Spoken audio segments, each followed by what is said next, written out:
Potulky bojnicami. Ale to je náš program. Pardon, dámy, nech sa páči, užite si to. Potulky bojnicami. Kati, keď si bola malá, nechcela si byť princeznou? Samozrejme, ktoré malé dievčatko by nechcelo byť princeznou? Však, ja keď som bola malá, ja som snívala, že budem princezná. Príde po mňa princ na bielom koni. No počkaj. Dnes princ zrejme nepríde, ale tvoje želanie ti splním.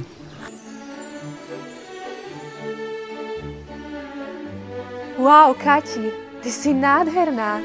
Myslíš, že aj ja by som mohla mať také? Teraz ti ukážem jedno kúzlo.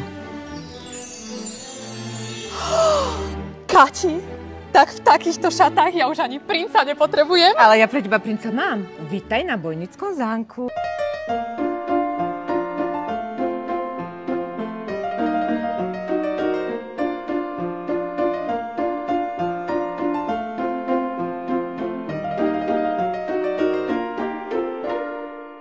Bojnický zámok je najromantickejší, najtajomnejší, najfotogenickejší, najnavštevovanejší, najzabavnejší. A za mňa najkrajší. No čo nezvedníci, znovu nazeráte do kuchyne? Sú tu cez deň i v noci, pre dospelých i pre deti.